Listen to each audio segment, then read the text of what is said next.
This week's vlog is inspired by the fact that I went to see my friend Graham on Monday, and we talked quite a lot about the scene from the 1990s.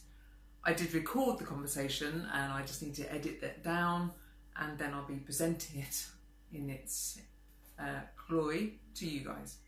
But this vlog this week is a bit about my past and a bit about this book and this book and this book. And they all came out late 90s, about 96, 97, and they capture quite a lot of what was going on back then. Torture Garden book especially has some quite amazing pictures of what Torture Garden used to be like. And here's me in a really non-glamorous, need a haircut way, talking about this kind of stuff. That's Velda. In the interview with Graham, that's probably how Velda looked when he first met her, surrounded by her androgynous courtesans, as she quite often was, at various clubs. And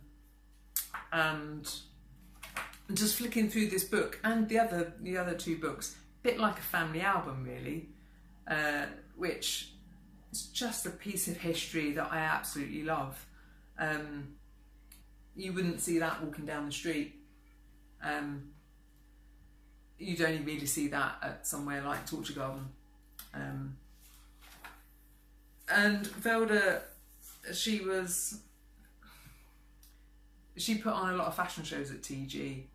That was this picture here was the group of us.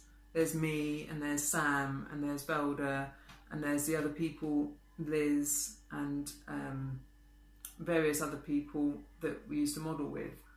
And we used to have loads of fun doing it. It was really quite awesome going to a club and having something to do, like entertain people on stage. You got to see a different side of the club, which was really it was quite a privilege, really, being part of that core group of people who saw a different side of the club. And this book it represents the club as it was in the 1990s and how people used to dress. And there's me wearing an outfit that Sam made. Quite interesting talking to people when you have certain headdresses on. There was one headdress that I think I wore to Club Fantastic that had 6-inch nails sticking out of it.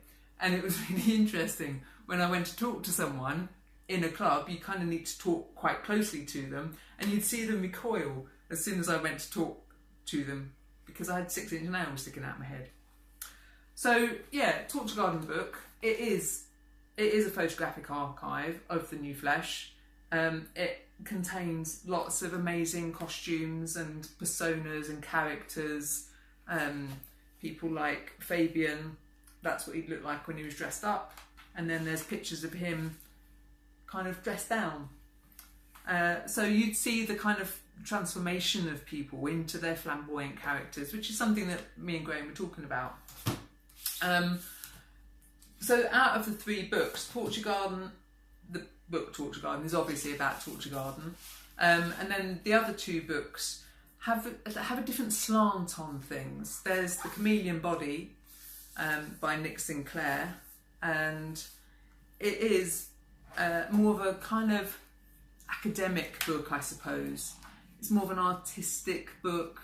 There are essays by academics. Can't always get my words out, apologise for that. There's various pictures. I'm on the back of the book.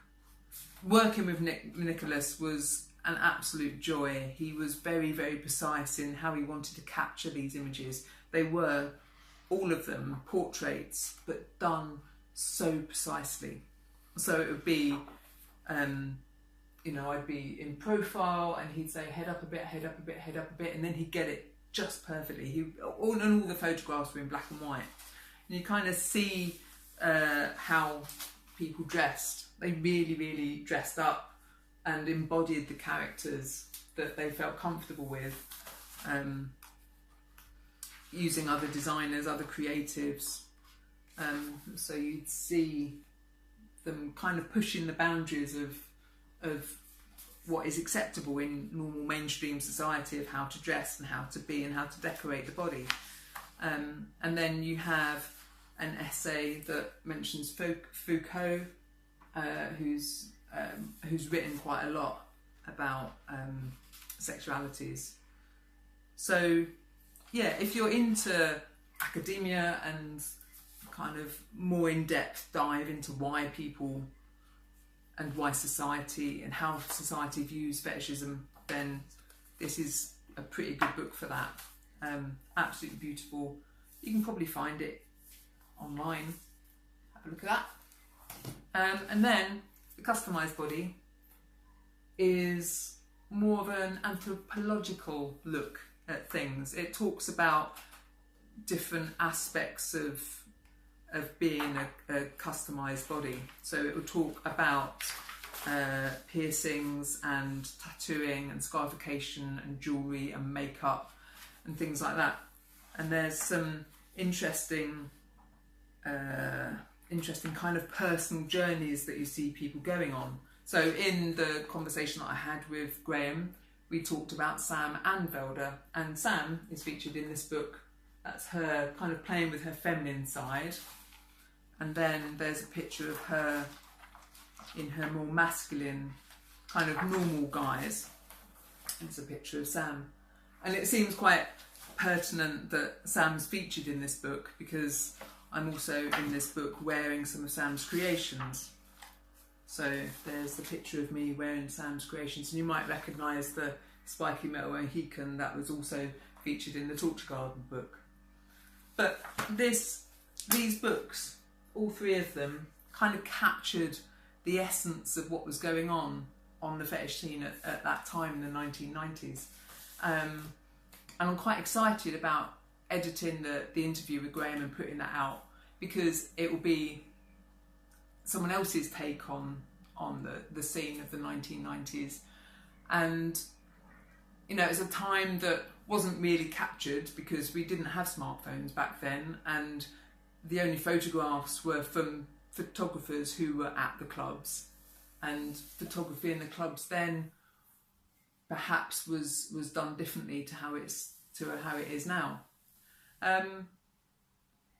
So yeah, if you have any memories of going to fetish clubs in the 1990s, or just any kind of clubs in the 90s, it'll be really interesting to have your take on things. You know, what did you wear? Where did you buy that from? How did you find out about the clubs? I found out about Torture Garden and the other clubs that I went to because I met Velda and Sam, and they were in that core group of people, and I kind of got carried along on that wave. But going to clubs in the 90s was, as Graham and I were chatting about, you found out about them in a way that you just don't find out about things now. There were paper flyers, there were meeting someone and them saying, oh, have you been to such and such a club? Which probably does happen now, a lot of word of mouth does happen. But you couldn't just go online and search, oh, I want to go to a fetish club in London this weekend, what's on? You'd have to find out about things in a different way. So yeah, experiences of clubs in the 1990s. How was it for you? What did you get up to? If you want to have a chat and have it recorded, then please get in touch. This is about creating that sense of tribe. And for me, these books are the family albums from the tribe that I was very much part of back in the 90s, and which have given me a great foundation for what I do now. Without these books and without these experiences, I probably wouldn't be doing what I'm doing now. I love what I'm doing now, it's awesome. So yeah, get in touch if you have any experiences or stories, and we'll chat.